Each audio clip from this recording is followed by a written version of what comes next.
team, welcome to ACE Academy. I'm Harini and today we'll be looking at the most important current affairs of May 27, 2021.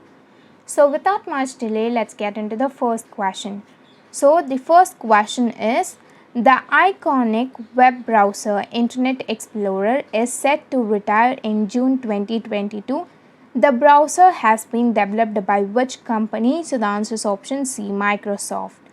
Tech giant Microsoft has decided to retire its iconic Internet Explorer browser with effects from 15 June 2022 after more than 25 years of its launch. Moving on to the next question.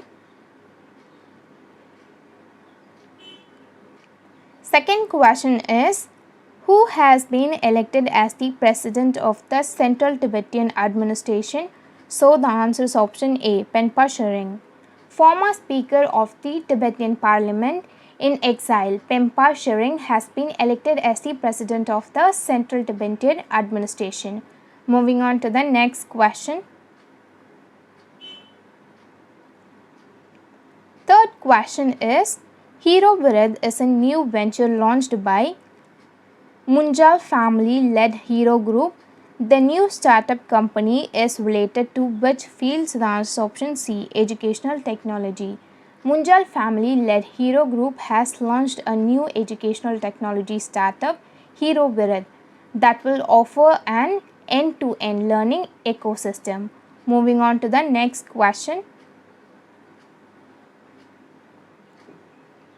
Fourth question is, what is the maximum amount outstanding in respect of full KYC PPI set by RBI?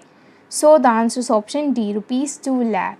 Reserve Bank of India has increased the maximum amount outstanding in respect of full KYC PPIs from 1 lakh to 2 lakh. Moving on to the next question.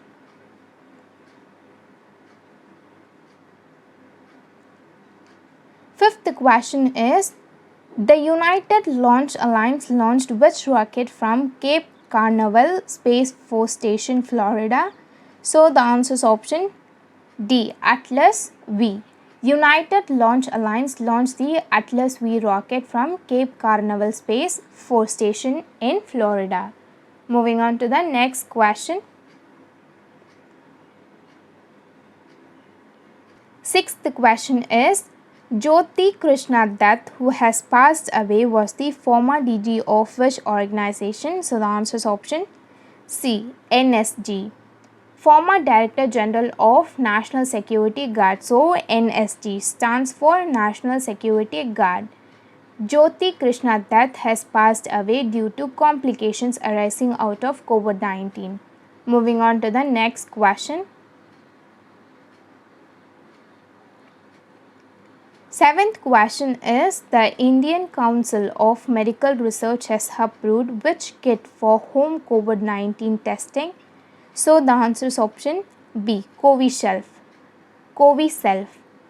Indian Council of Medical Research has approved Covishelf kit for home COVID-19 testing.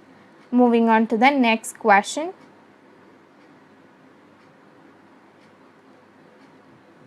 Eighth question is, as per the Health and Family Welfare Department, which states stand in first place in establishing health and wellness centers? So the answer is option B, Karnataka. Karnataka stands at first place when it comes to establishing health and wellness centers under Ayushman Bharat program. Moving on to the next question.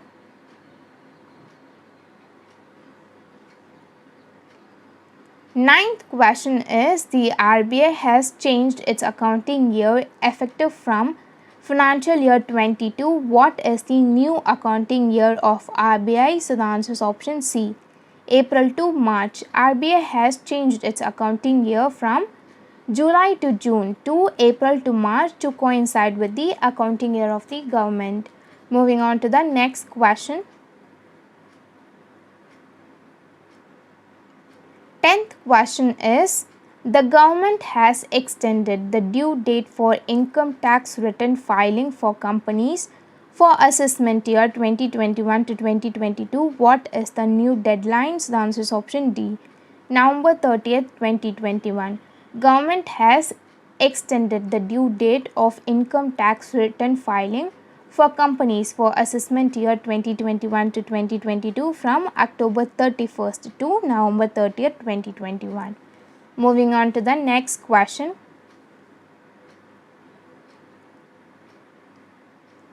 11th question is, the Indian Navy has decommissioned its first destroyer. What is the name of the destroyer ship? So the answer is option D, INS Rajput.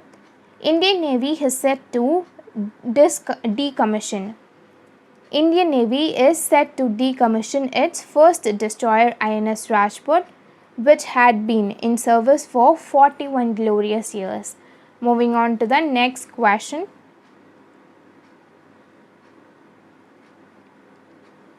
12th question is, which state has launched the mobile app Amrit Vahini to enable booking beds at COVID-19 hospitals on a real-time basis by the patients? So the answer is option A, Jharkhand. CM of Jharkhand, Hemant Soren, has launched a website and the mobile application Atma Vahini. Moving on to the next question.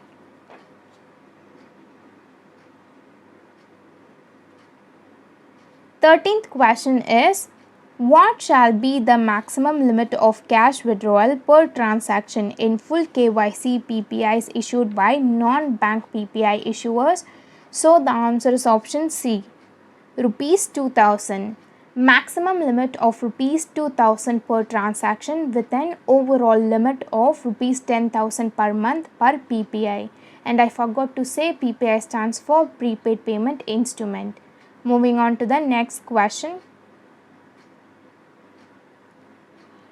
14th question is, what is the theme of the 2021 World Biodiversity Day?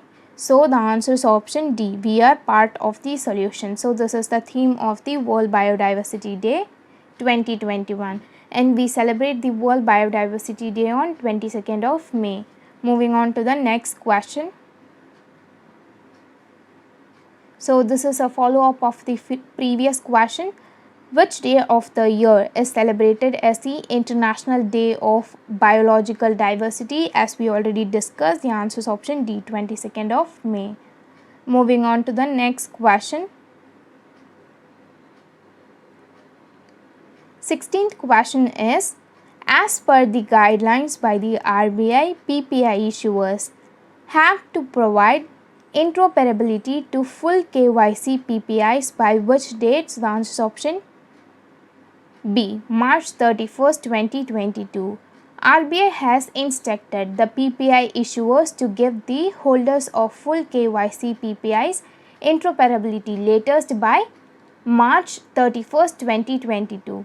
Moving on to the next question.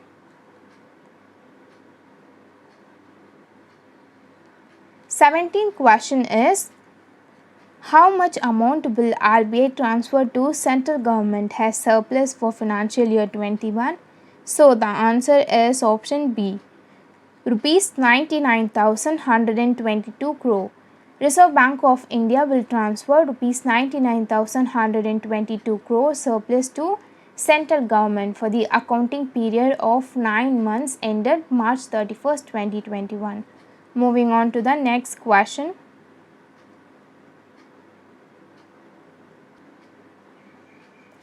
18th question is, what is the new deadline set by the CBDT to file income tax returns for the assessment year 2021 to 2022 by individuals? So the answer is option B, September 30th, 2021.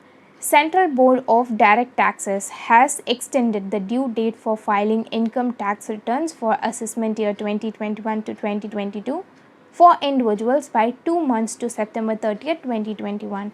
Moving on to the next question. 19th question is, as per RBI, what will be the maximum limit of cash withdrawal per transaction via POS machines? The answer is option A, rupees 2000. RBI has increased the limit of cash withdrawal from point of sale terminals. So POS stands for point of sale terminals using debit card and open system prepaid cards to rupees 2000 per transaction with an overall monthly limit of rupees 10,000 across all locations. So that's it, we are done for the day, and thank you for watching our video. And if you think that we are doing good, please let us know in the comment section below, because it means a lot to us. And also consider giving this video a thumbs up and also subscribe to our channel. So I'll meet you in my next video. Till then, bye. It's me, Harini, signing off.